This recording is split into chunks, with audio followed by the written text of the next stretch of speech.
How valuable can a 1999 wheat penny actually be? Well, that's what we're gonna look at today. We're gonna look at different types of coin mistakes and mint errors you can look for on your pennies that can give them some value. So welcome back to Couch Collectibles. Hope you guys are having an awesome day as always. If you guys are new, feel free to check out all the other coin videos here on the channel. And don't forget to go check out couchcollectibles.com. We got brand new hats on the store, all kinds of other stuff on the store as well. couchcollectibles.com. So as always, let's just hop into this one. Starting off first with a 1919 S mint mark wheat penny, wheat cent.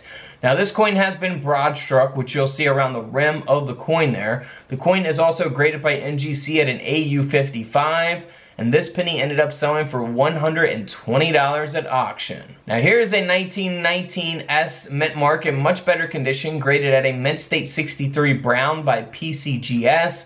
The coin has been broad struck out of collar. Again, you'll see that around the rim of the coin. This coin ended up selling for around $200 at auction. Now here's a 1919 wheat penny that has double curved clips. So you'll see that they're at the top of the coin.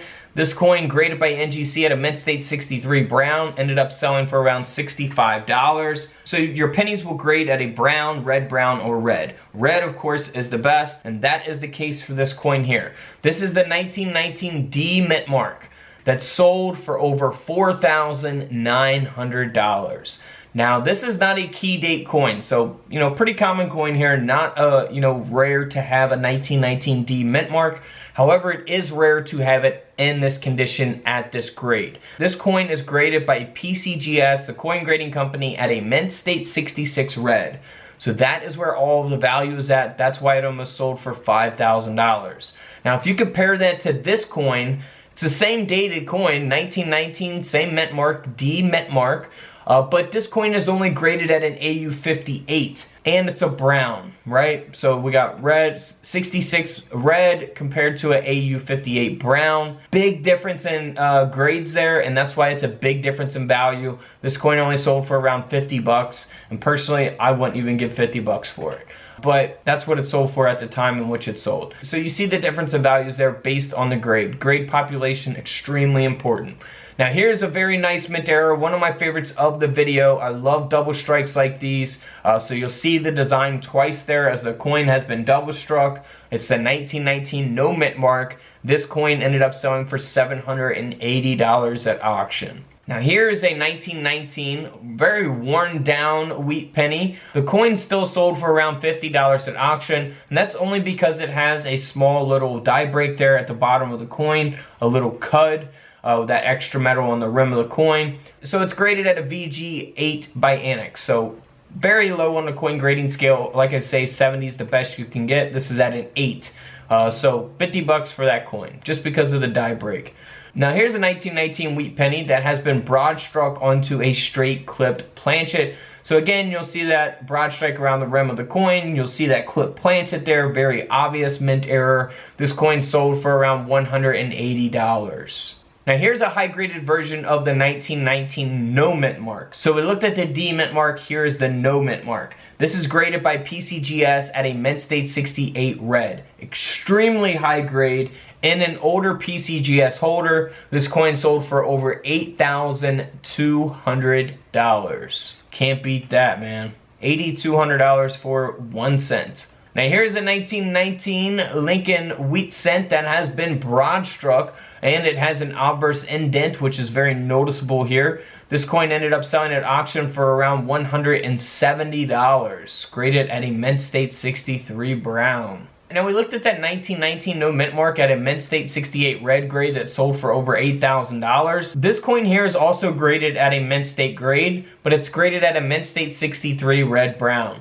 So even though it grades at a mint state grade, doesn't mean that the coin is going to be valuable. It depends on the grade population for each individual different coin, right? So if there's a lot of the 1919 no mint mark at a mint state 63, a mint state 64, a mint state 65, that means that it's very common to have it in that condition, and therefore it's not going to be valuable. That's why this coin only sold for around $30 at auction in comparison to $8,000, because it's very rare to have it at a mint state 68 red and not a mint state 63 red brown for this specific coin.